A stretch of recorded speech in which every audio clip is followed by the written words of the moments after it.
that you are all here. And we are especially so glad that our speakers are here. We have a really great program of lightning talks. Um, that we're gonna get to hear today, which I'm really very excited about. I'm just gonna do a couple of announcements as we get started. So I imagine that most of you found us through our meetup page, but I will just drop a link here so that you can see where that is. This is how we announce our meetings and keep track of what is going on and all of those type of things. So you can go there to keep in touch with us. I'll just introduce myself and Andrew and Mark Nielsen, who I think is in here as well. We're the organizers for this local our user group. We're really glad to have you here. We are a professional and friendly space, and us as the organizers will be moderating.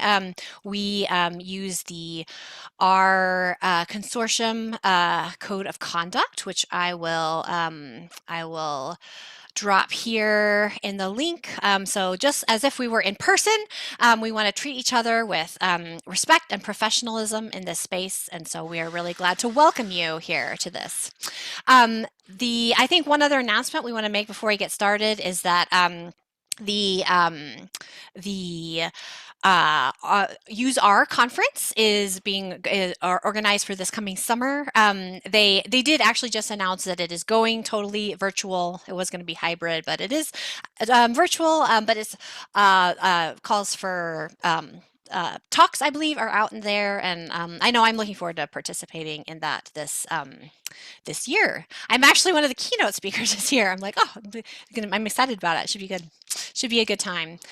All right, so today we are going to have a series of lightning talks for members of the Salt Lake City and Utah data science community, our community.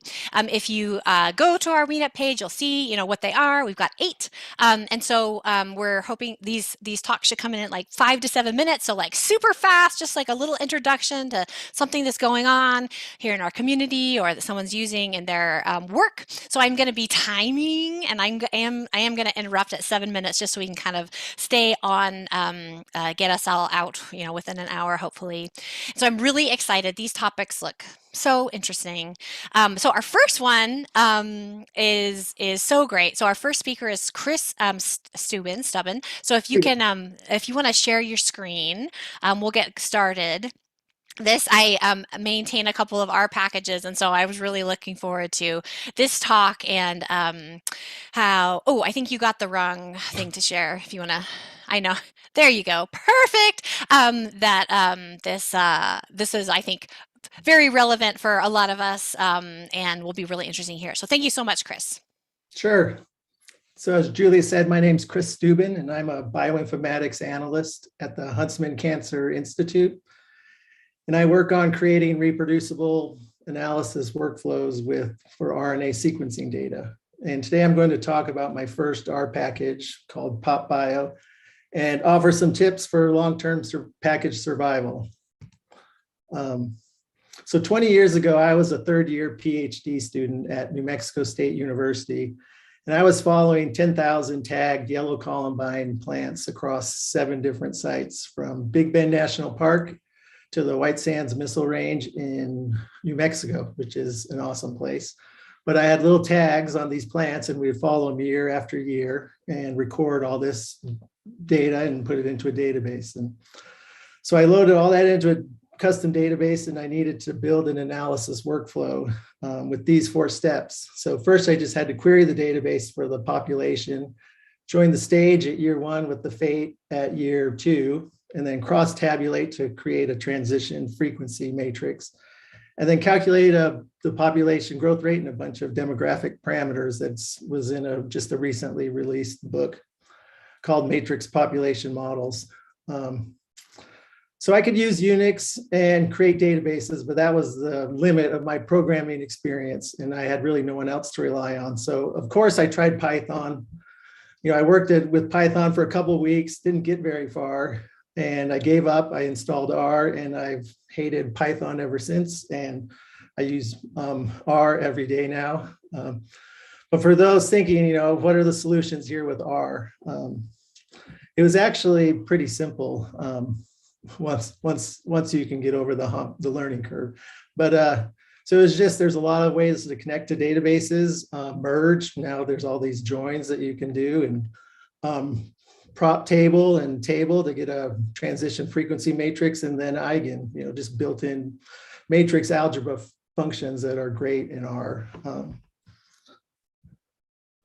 So I organized my code into an R package a few years later and released that in actually February of 2007. So exactly 15 years ago.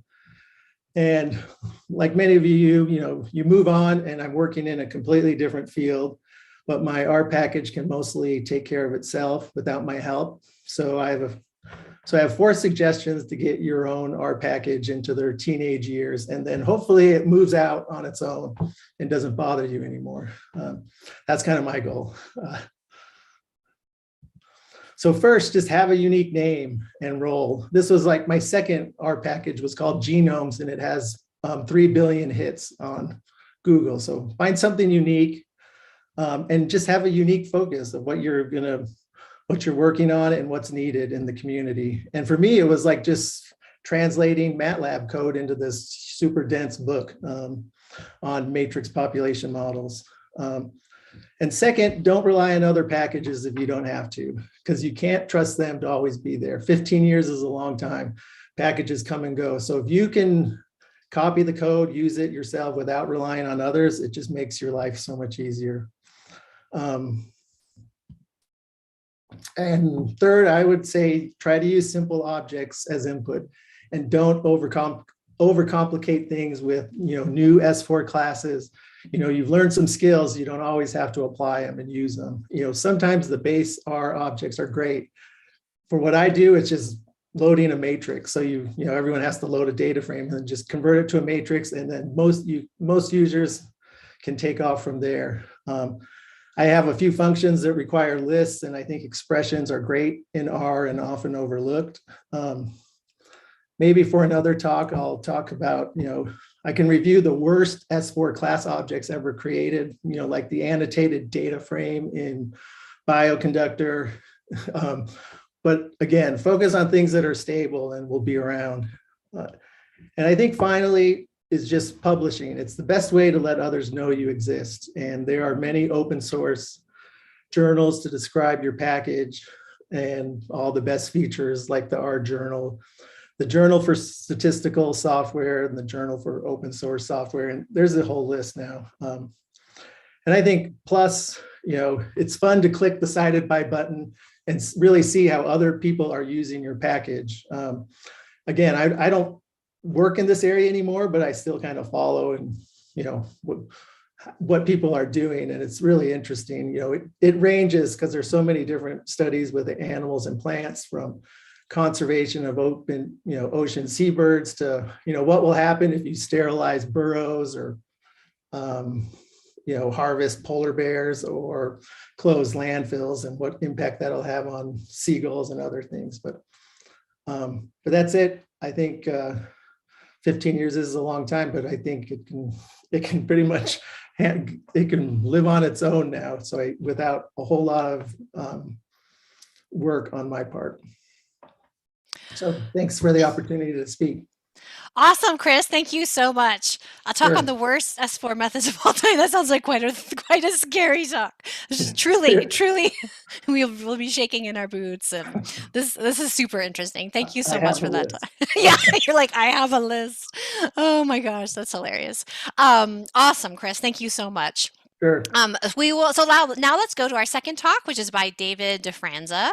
And hierarchical models are have so many interesting applications. I think this will be really, really great for us to learn a little bit about.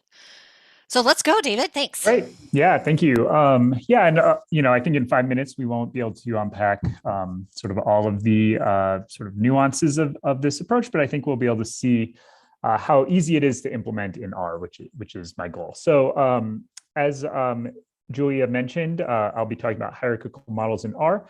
I'm a PhD candidate in marketing at the University of Utah right now. And I think multi-level models, hierarchical models, mixed effects models by their various names are quite popular in a variety of social sciences, business included. And I think there's some very interesting business implications for these models as well.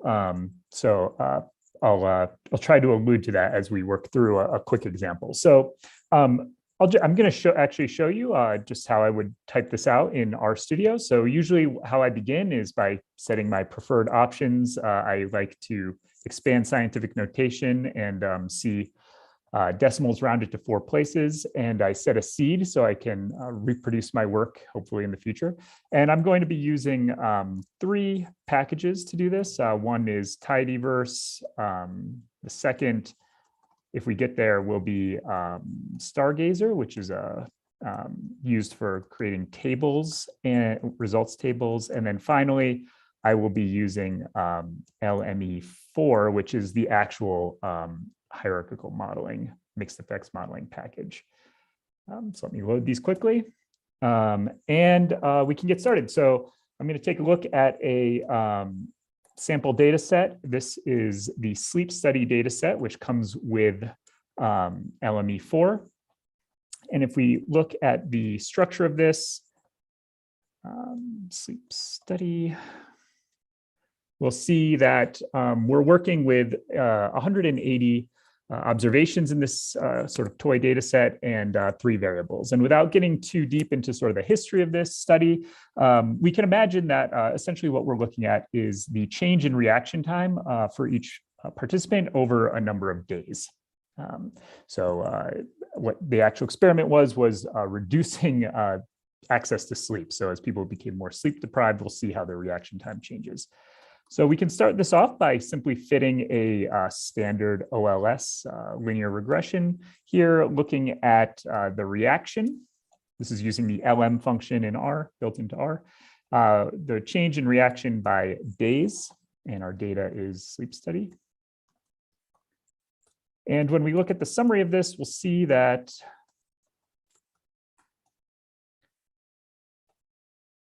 in fact, we have this might be hard to read with my jumbo text, but essentially we see here that we do actually have a statistically significant relationship observed between the number of days people are sleep deprived and rather dramatic increase in their reaction time. But the question is whether this really tells the whole story about this data. And what I mean is there may be some heterogeneity between participants or some other endogeneities that by simply looking at everyone as a single group, sort of taking the mean of all reaction times, that we're obscuring or missing. So to illustrate that, I will just quickly plot this data. So this is using the tidyverse conventions of piping. I'm just going to create a quick ggplot here.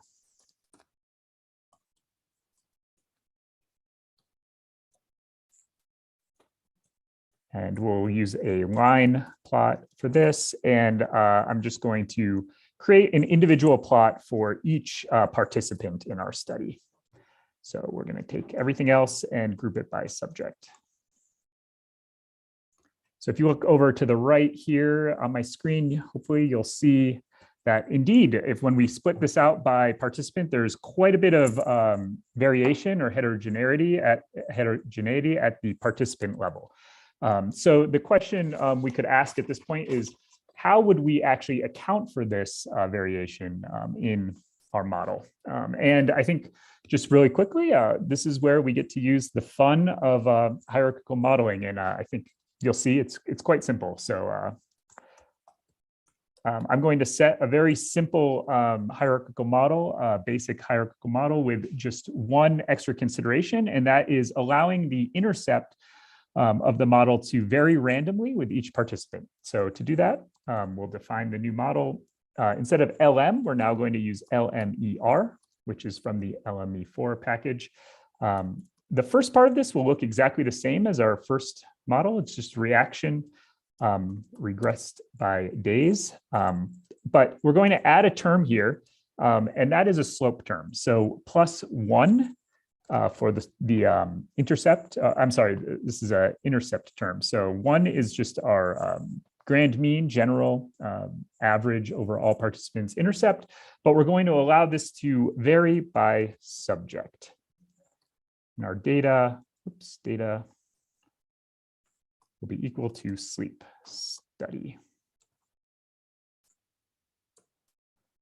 And I'll create a summary of this, and then we can look at it compared to the other one.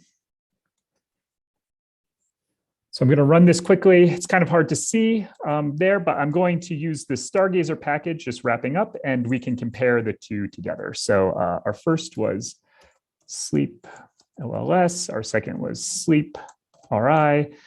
This is using Stargazer. I want to display the confidence intervals here. And I'm going to display it in my console. So let's run this and see what happens. All right, so I'm going to expand this so we can see it.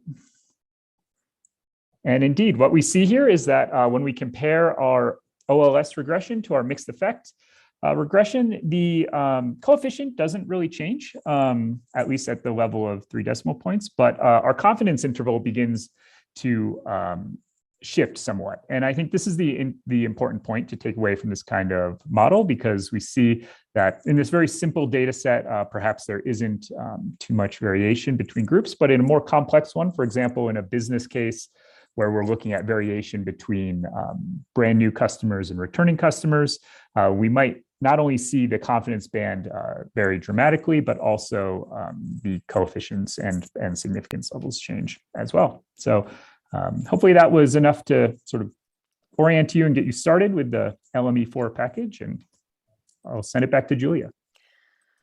Awesome. Thank you so much, David. That is a great, here's what they are. I'm going to put in the chat my favorite meme about hierarchical models, because when I first started learning about these, I'm like, why are people using all the same names for all these different names? And I don't understand what they are. So this is my favorite meme about hierarchical models, or whatever you prefer to call them. So thank you for that introduction to that great topic. Yep.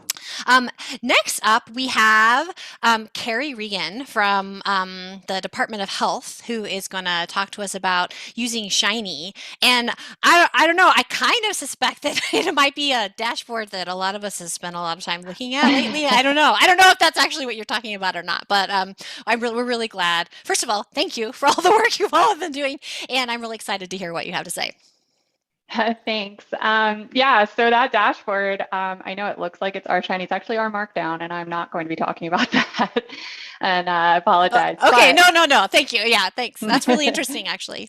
Yeah, and I mean, we could talk about that all day long, but I'm going to talk to you a bit about kind of the information that goes into that dashboard and some of the other dashboards that are running in the background. So my name is Carrie Regan, and I'm a senior research analyst for the Utah Department of Health. And today I'm going to be talking about us using our Shiny for automated data analysis. My actual screen, okay. So a little bit about our group. So I work in the Division of Disease Control and Prevention within the informatics program. So we manage the statewide disease surveillance system, EpiTrax. And that's where all the information for the COVID dashboard and everything that you're used to seeing for COVID is going through. That's how we verify the numbers each day, and how we verify that these are unique people. When we tell you that 10,000 people got COVID, we know there were 10,000 unique people that got COVID. We collect this data electronically from laboratories, and then we give feedback to the laboratories about whether or not they're actually sticking to reporting standards, such as reporting within 24 hours, or including demographic information, such as first name, last name, date of birth, their sex. There's a lot that they are required to give us. So rewind back to the beginning of 2020, we had a bit of a problem. And that was that we were receiving incomplete and late data for COVID labs. And this was a problem because it made it so that we could not do contact tracing. Contact tracing requires that you need to know who the person is to contact trace, and that you give it to them within a timely manner so that they can then isolate or tell people that they have infected. And contact tracing is not new. We've been contact tracing for STDs for forever. So these systems were in place at the beginning of the pandemic. However, we needed to expand it with increased volume of electronic lab reporting. We needed improved quality control measures.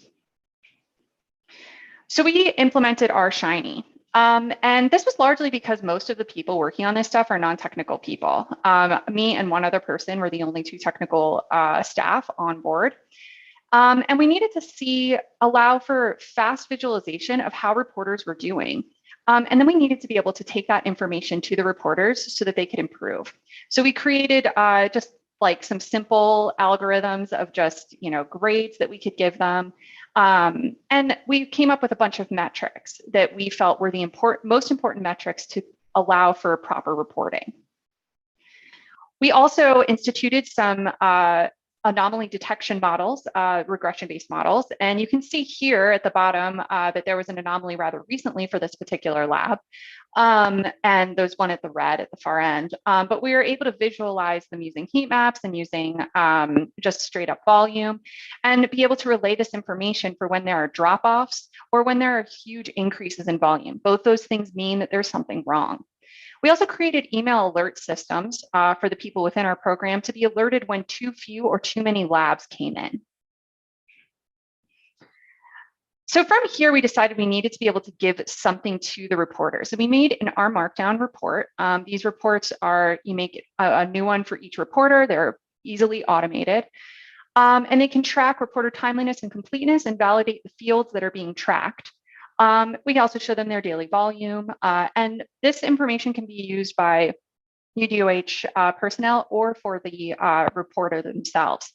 However, with COVID onboarding so many new labs, such as schools, and you can get COVID tested anywhere, I was being bombarded with these reports to send out.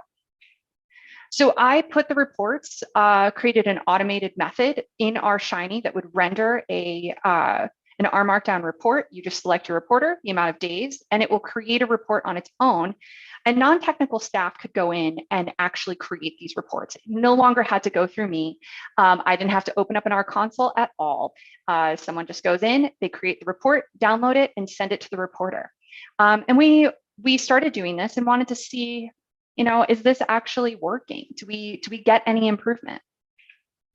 So we sent these reports to 10 different COVID-19 reporters, and these were reporters that were reporting manually. This means that they were entering in the information using just a CSV file instead of entering it in automatically through a feed that would come in when the report was created.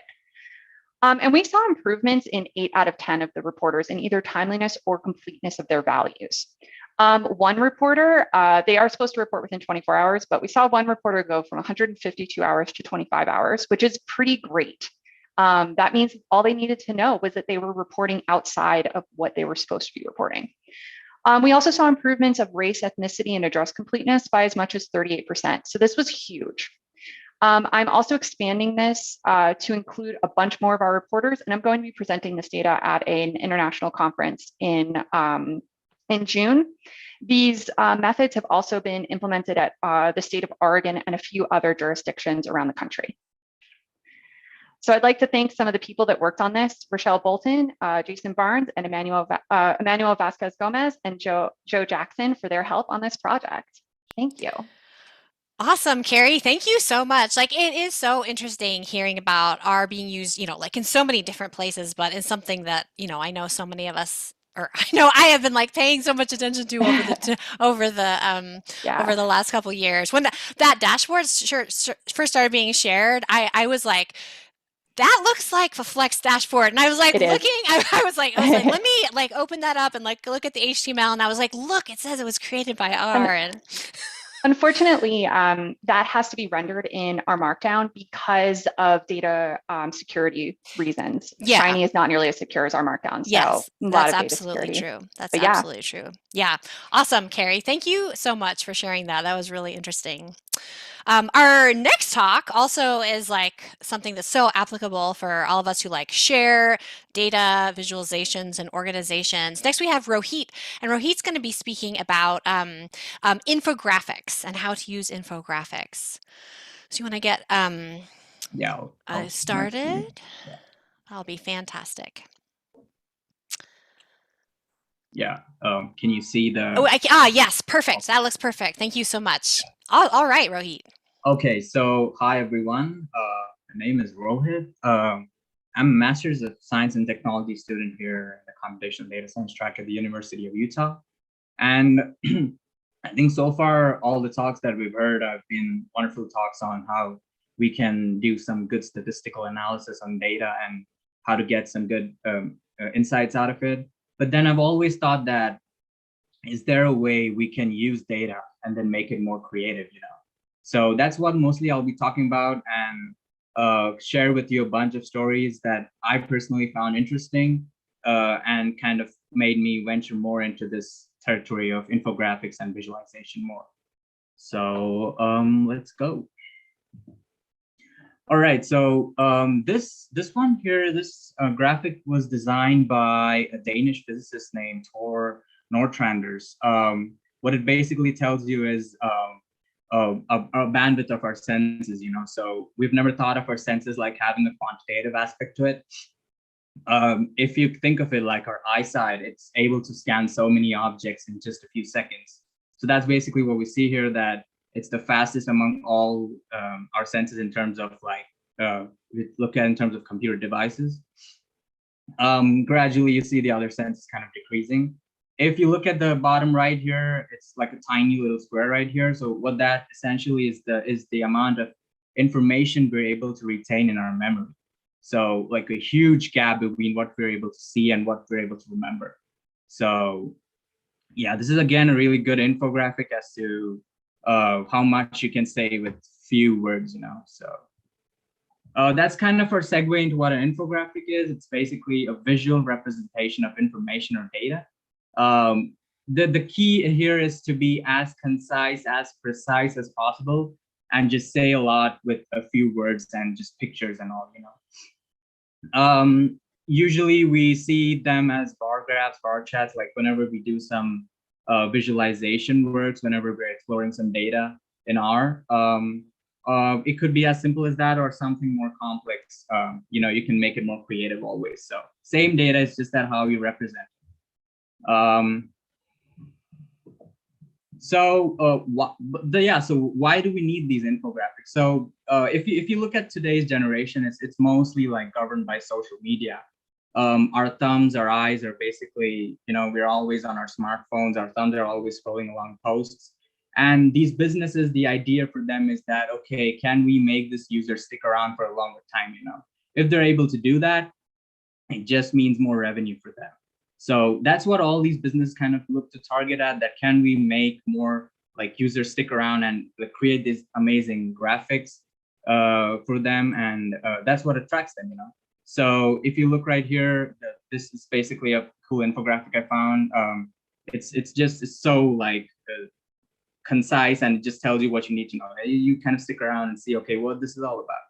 So I'm assuming like no one these days really takes their time to read through a long kind of post. They just want like quick information. All our news is always very short, you know, and then that's how we decide if we want to go further into it. So yeah, infographics are really kind of good at this, I feel.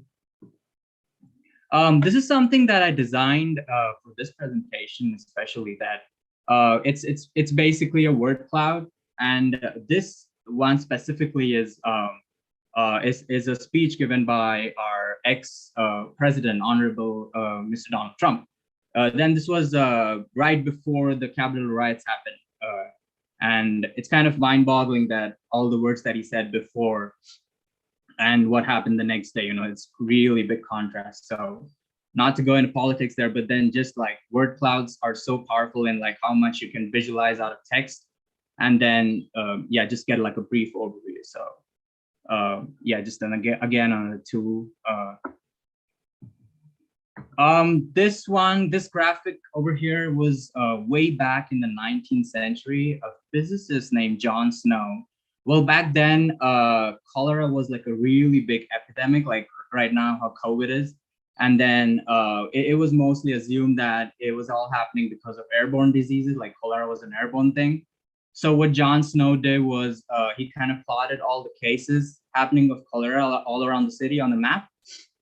And then he figured out that all the cases were mostly coming from one single like pump or a well that was located in the city. And that's how he kind of figured out that, okay, this might be the problem. And then he investigated it and found out that that water in there was contaminated. So, I mean, if you can see how powerful it is, like just simple visualization, if applied to the right context, you can just get so much out of it. So, I mean, there's stories like this scattered all around history. And yeah, I feel like it's very powerful. So yeah, for me especially, I've always looked at visualizations in this perspective. Like you have data, always you have like so much data now. And then there's just that one more gap, like where can we make this more creative? You know, you always have so much data, but then can I do something artistic, something creative with it, you know? And that's where I feel like all these elements of graphic design and like, if you're maybe tending to a brand, you know, can you make something out of their data and make it look more creative? And that's, I think, where like that sweet spot in between where infographics sits at. And yeah, it's just another kind of step to express your creative energy, I feel. So yeah, finishing off again with our initial picture, that hope whatever I was able to convey my interest today kind of went through you, like whatever you saw is like this gap between whatever you saw and what you were able to retain is not that much, you know? So yeah, I guess that's all I have. So thank you. And yeah, thank you. Thank you so much, Rohit. That is, it is really interesting, I think, to reflect on the, you know, like these more creative aspects that are available to us to be able to communicate about data. Thank you so much for putting that together. Our next talk is from, first of all, I'd like to congratulate everyone so far on being so timely. Our next talk is from Josh McCrane, and Josh is going to be speaking about like teaching using R and specifically how to use a data package. Yeah, thanks so much for having me. So hopefully everybody can see my screen. So my name is Josh McCrane. I'm an assistant professor in the Department of Political Science here in Salt Lake City at the University of Utah.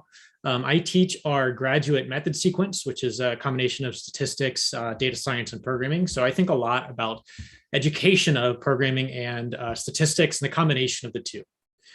So today I'm going to talk to you just real briefly about what I think of the sort of the problem in teaching these things.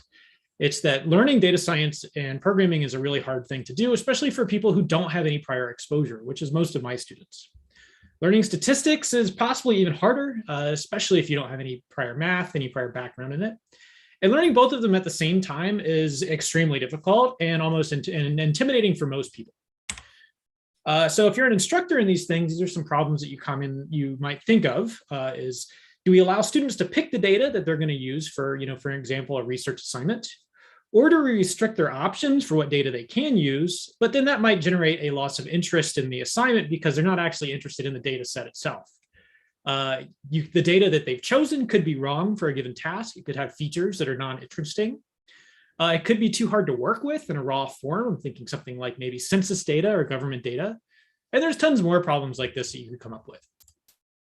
So I'm going to suggest at least one solution, and one that I've used myself, is we can structure the options they have available in a very meaningful way with packages, and in particular data packages that have more than just the data set in them.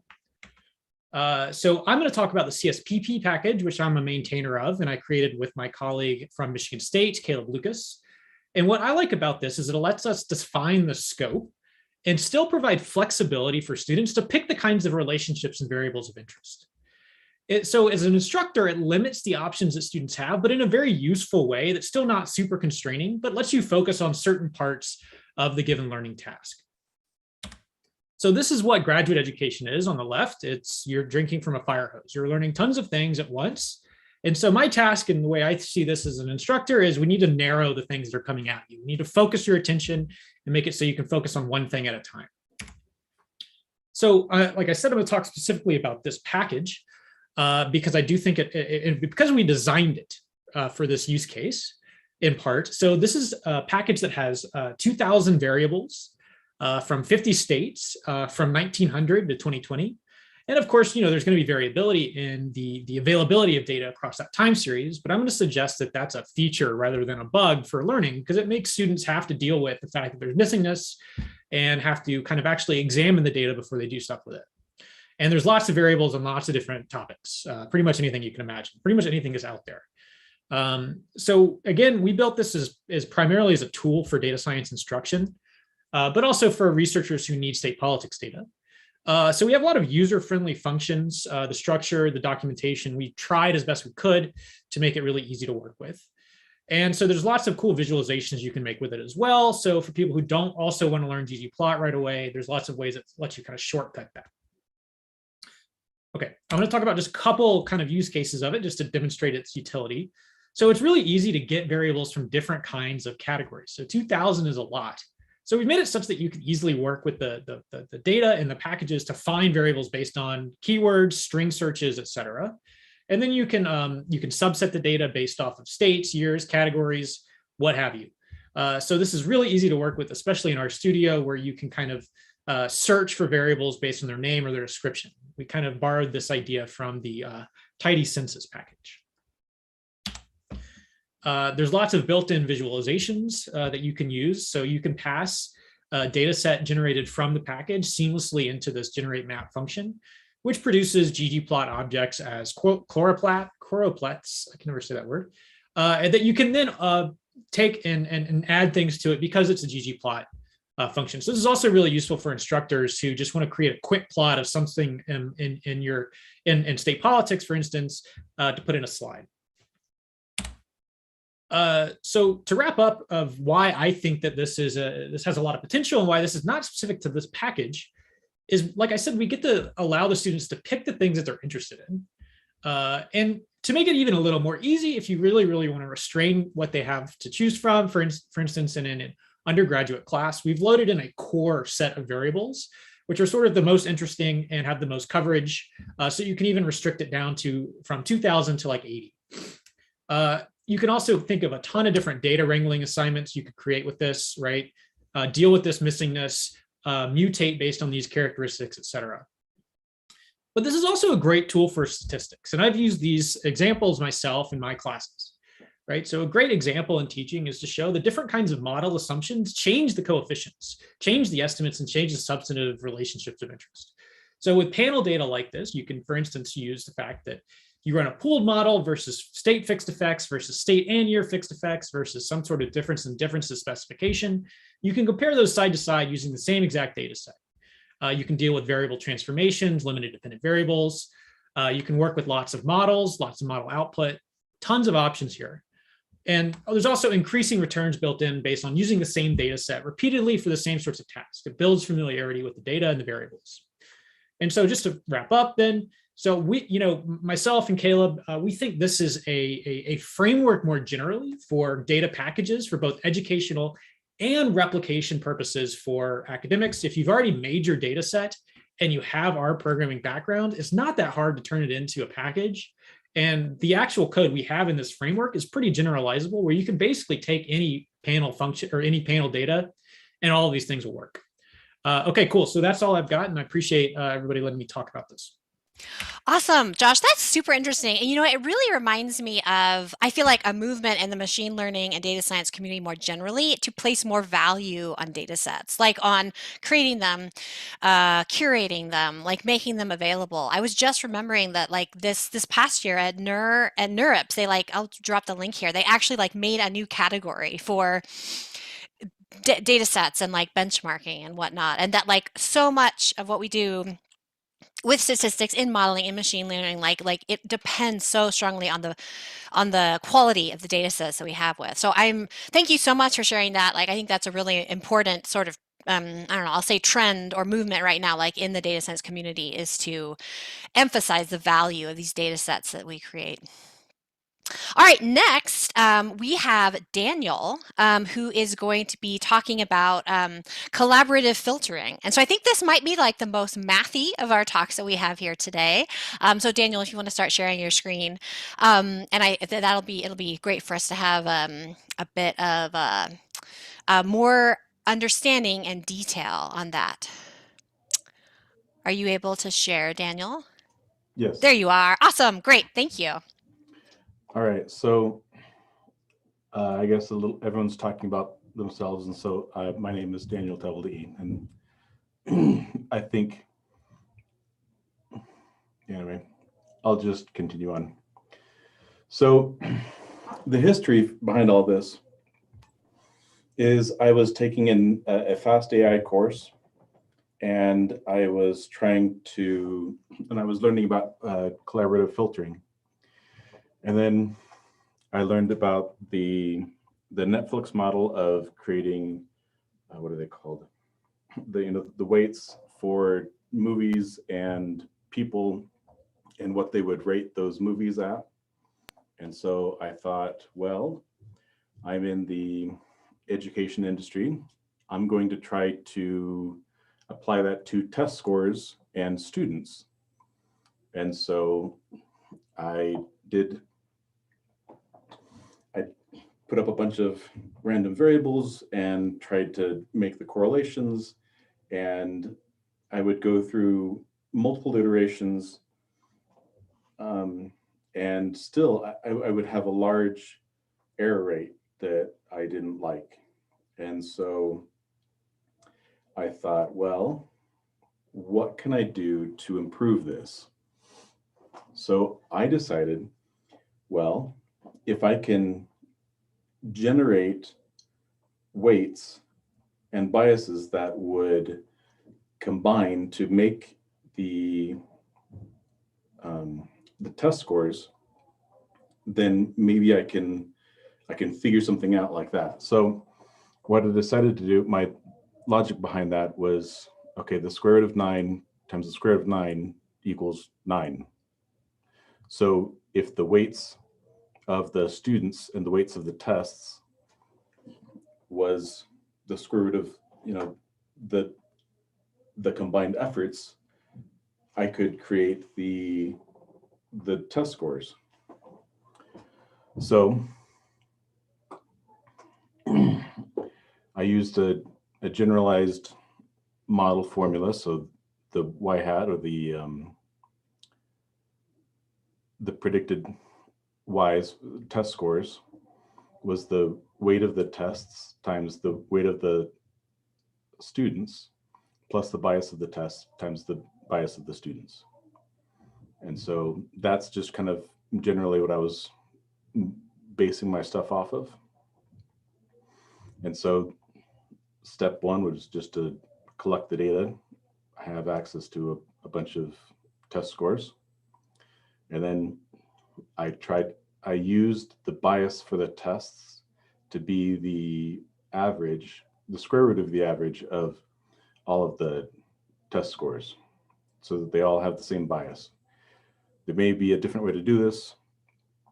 This is simply the way that I did it. And then I found the average for each of the tests. And then I find the difference between the average of the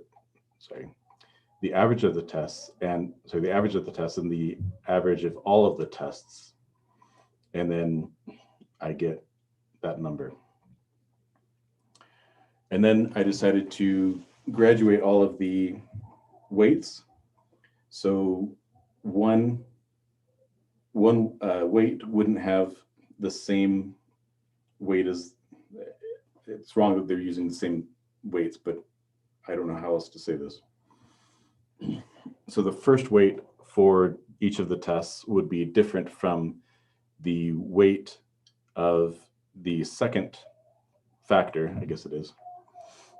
And then that would be a way to vary everything. I didn't want one factor to have more or throw off all the weights of everything else. And so that's why I did that. So I decided, okay, if I want 3 factors, then I had to come up with a denominator to do all of that, to distribute everything in a predictable manner. So I used the number of factors times number of factors plus 1 divided by 2. So if there were 3 factors, then it would be 3 factors times 3 plus 1 divided by 2. And so then that would be 6. And so I said, okay, sorry. So the index of the factor divided by the denominator. So if the factor was 1, then it would be 1 divided by 6. And then if it's 2, then 2 divided by 6, and 3 divided by 6. So that the sum of these equals 1. So 1 plus 2 plus 3 is 6. So then I'm distributing the weight by all of that. So then for the first test, I was distributing, say, negative 37 by 1/6, 2/6, and 3/6. And so that's how I came out with the values for the different factors. Then I had to find the biases for the students. And what I decided to do was fill up the space. I created a sparse matrix so that I could simulate not having all of the data. And then I decided to fill the blanks with the average of that test. So that's what that is. And then after all that, then I decided to create and then I decided to, for the bias for the students, it was the average of the student. And I put that there. And then to calculate the weights for the students, I used the matrix of the scores minus the bias of the students at times the bias of the tests times the inverse of the weights of the tests. So then this was a way that I could calculate the weight of the students. This was something that I decided to figure out on my own. And so I had to do a bunch of research, and it was definitely intriguing. And the math notation that I'm using here isn't the best, but it's what I understood. Awesome. And then, all right, you want to wrap up, Daniel? Yes. Okay, awesome. So then, okay. So then I find the inverse like this, and then I put it all together and created a new y-hat for the scores. And what I decided to do was stagger the graduation. So the first test the factors would start at 1/6. The second one would start at 2/6 and then go to 3/6 and then 1/6, so that I could stagger all that. And then I decided that the Newton method for finding the best methods was better than using gradient descent. So I am open to criticisms and correction of thoughts and whatever like that, but that's just something that I came up with on my own. So I could be wrong. Thank you, Daniel. Thank you. It's interesting to hear how different people approach problems. So I thank you so much for putting that together and sharing that with us.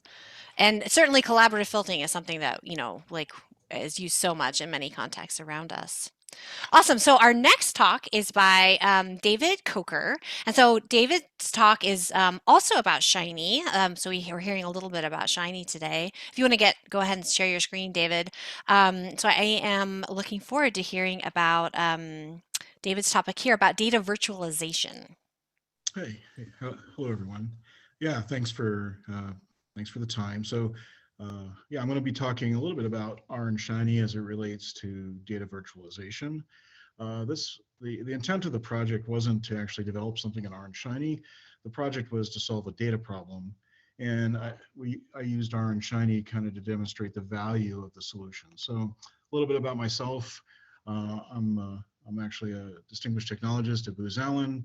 I've been there a couple of years now. I've been an R user since 2014, and actually a Shiny user since November, when I actually thought of this problem. I'm like, well, maybe what could we do to kind of show the value? So what is the problem we were looking at? So if you think of humanitarian relief or natural disaster scenarios, there's a lot of data out there. It's inconsistent, it's kind of a mess, it's all over the place.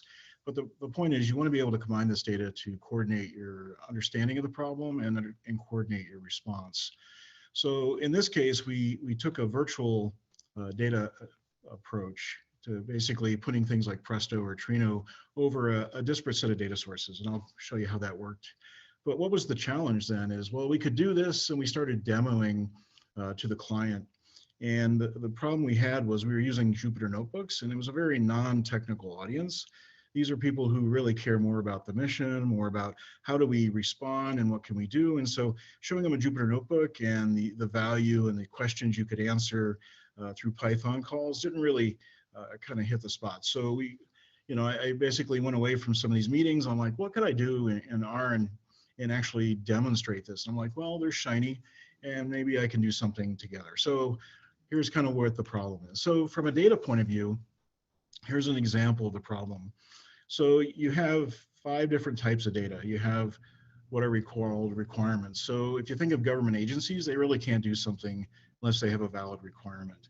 Then you have to have, this is a very formal organization. So you have to have then people asking formal questions, and then you have to go off, and then those questions turn into, how do I answer them? So those would be collection requests.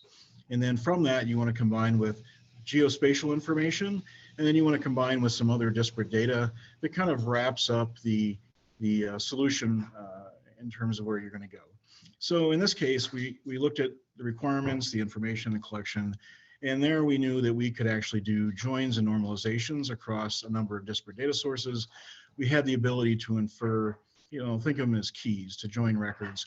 From a geospatial and other perspective, we had to do other types of data modeling. And all of this we did within a virtual data layer. So how did that work? Well, from a tech stack point of view, let me jump to that. It really was Trino was our virtual data. We used a Ranger because it gave us our security controls, because a lot of this is government held data. So therefore we had to be able to tie this in a secure manner. We use Hive for the metadata storage.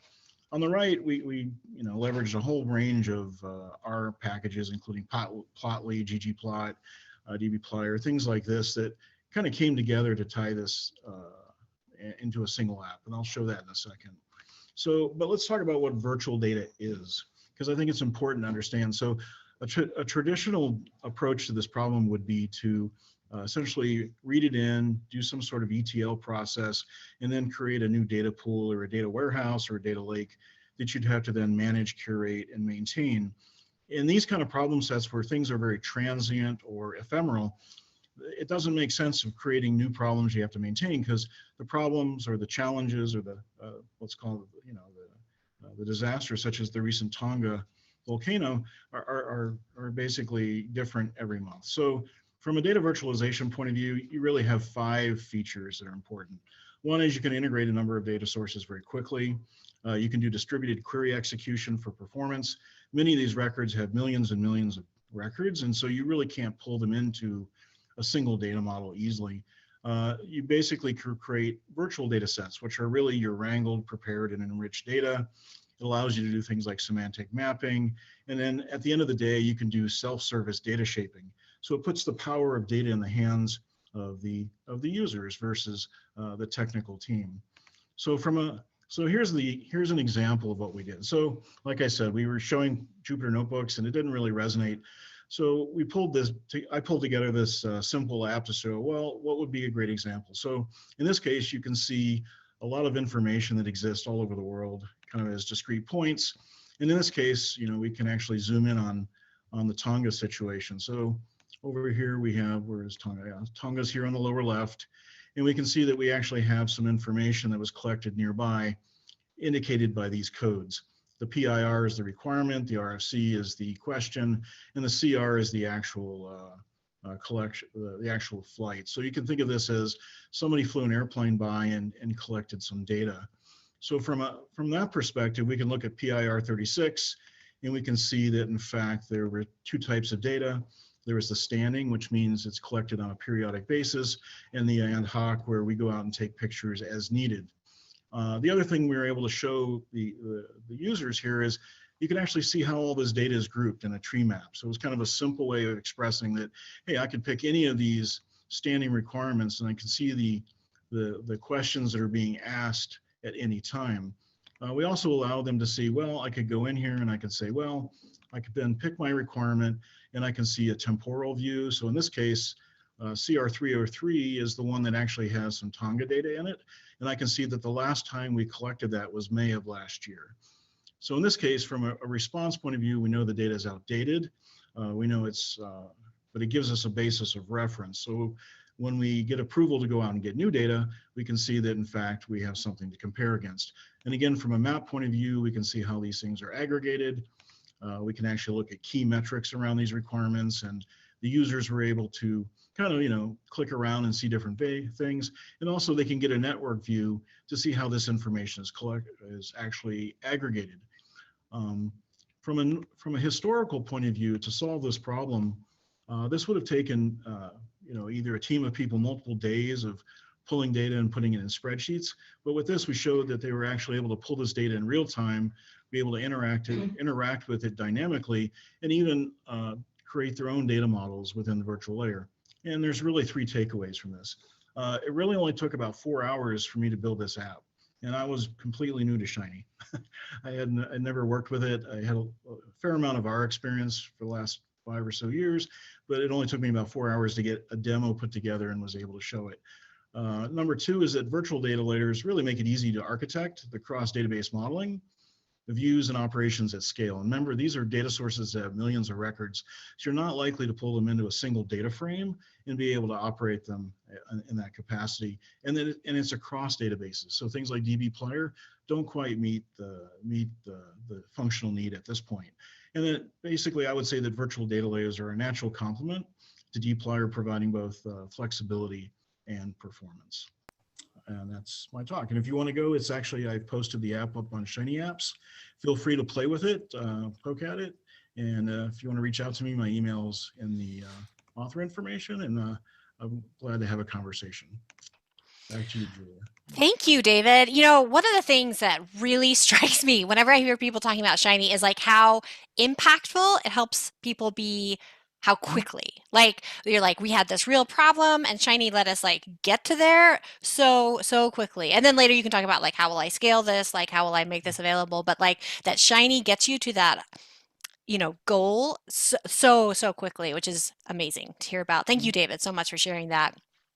All right, we are to our last lightning talk of the day, and I did put this one last because I thought like this is going to be so like this applies to all of us, right? Like in all of the code that we write. And so Cody, if you want to get started sharing, Cody is going to be speaking about revisiting our code and like how we use comments and readability there. Awesome. I think you might still be muted, Cody. Like we can see your slides, they look good. Let's see, can I force you to unmute? I don't think I can force you. Ooh. I know we heard from you. Oh, there you are. All right. Yep. Awesome. All right, so let's hear from our last talk here from Cody.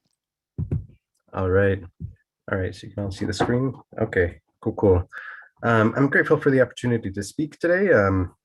I am quite green in compared to a lot of the speakers today. My name is Cody Yordakescu. I recently graduated from Utah Valley University with my bachelor's in biology. During my time there, I was introduced to data analysis and bioinformatics using R.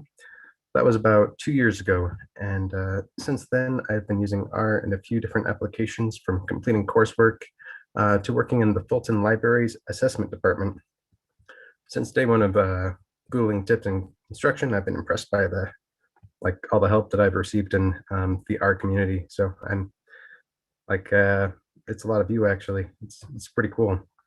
Um, so while I've gotten help from a lot of you, I have not had the chance to collaborate much, especially with other R users.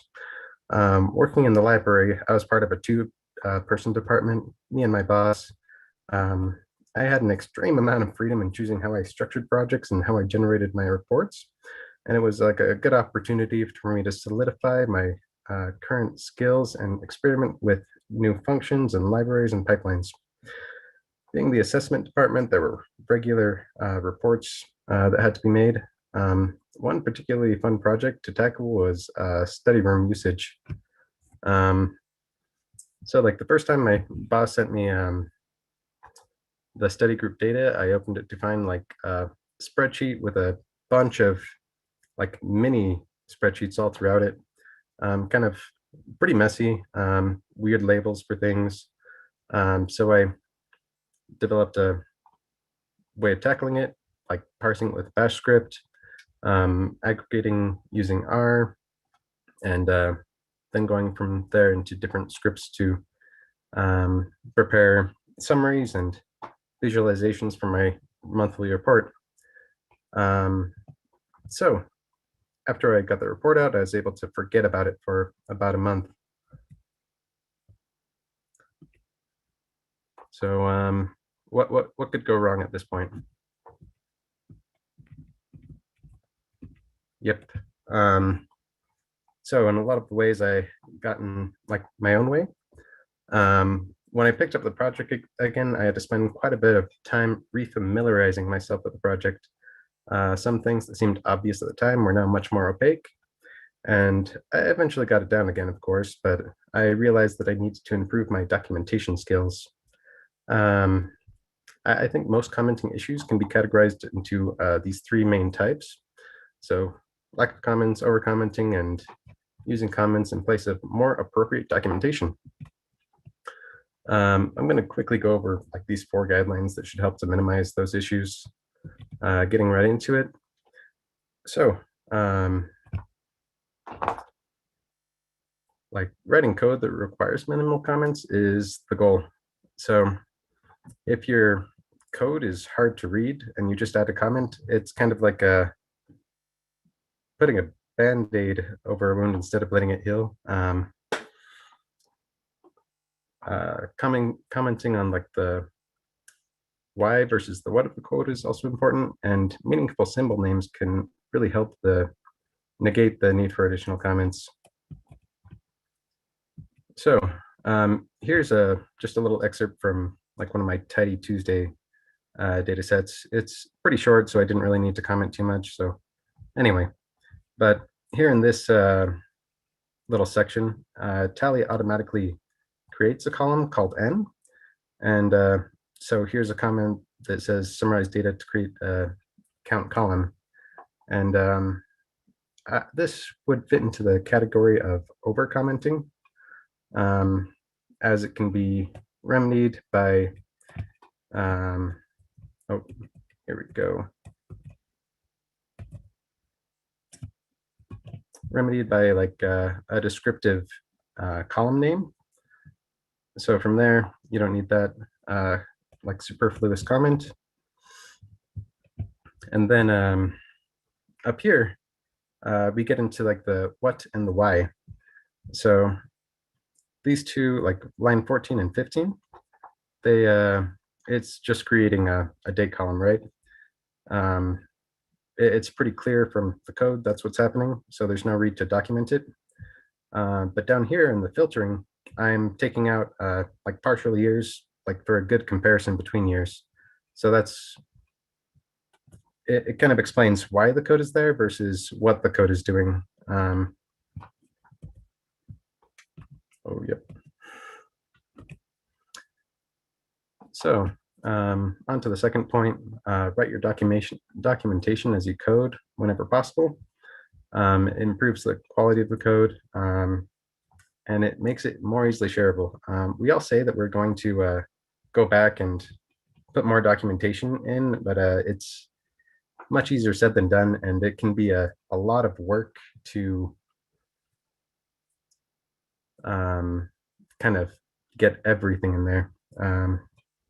And also when you code as you, or document as you code, it puts you in a different mindset. And I think that really helps your, like the readability of your code. Don't repeat yourself. So like when you have the same comment that keeps on appearing in the script, it might be an indicator that like you should rewrite your code to be more readable. So like that might be an issue to tackle. So like if you have to explain something over and over again, maybe there's something wrong with what you've written, I guess is what I'm trying to say there. So this right here, don't use comments to replace other forms of documentation. That was a big thing with my little study group room usage data set. I had a lot of comments, but what I really needed was like a unifying README to kind of get the overall flow and file structure and like naming conventions, things like that, all in one place that's easy to see. And there's a very good reason that like GitHub and other softwares have like your README as kind of the front page of your package or repository. Oh, so like getting into readability, ours, well, most codes have like style guides. Ours no different in that sense. There's a couple popular ones, like Google has one, and the one that I personally subscribe to is the Tidyverse style guide. And packages such as Styler and Linter can really help to convert old, like unformatted files, well, not unformatted, but less styled files into Tidyverse format. And so these style guides, they leave you a lot of latitude for preference, but when in doubt, definitely try to use the conventional methods that most people will know and recognize. Comments can also help readability and organization, especially in RStudio. So here I have this very short script broken up into sections. So as you,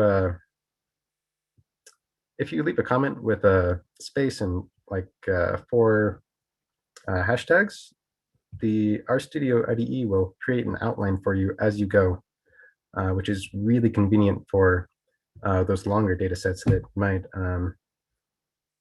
save you a lot of time in scrolling up and down. Let's see. Yeah, here we go. Yeah. So also that same syntax, it kind of follows a markdown-like format where you have like your heading with one. As you add hashtags, it'll automatically kind of put it in subsections for you, making it very convenient and improving the readability of your scripts. Anywho, here's a couple of sources that helped me out during this talk. Special thanks to my R professor, Dr. Zahn. He's been great. Anywho, that's it. Thank you. Awesome, Cody. You know, it's so interesting, like seeing people use R to just solve their like everyday problems in so many ways. Even when like sometimes when we're like, oh, I'm not like doing modeling or stats here, but like just the problems that we have that we like need to generate reports and all that. So I know we're past time. I want to thank our speakers again so much. And I know some of our speakers actually also have to drop off. So I will, I personally can hang out for another 5 minutes or so, and I don't know if there's questions, but I know we're past time. So thank you again so much. Maybe I'm gonna do my clappy emoji here for all of you. We appreciate your time a lot. And if you do have a burning question and you want to type it in, we can see if that speaker is able to answer it. But if not, you will thank you. We'll see you next time. Any questions that we want to field?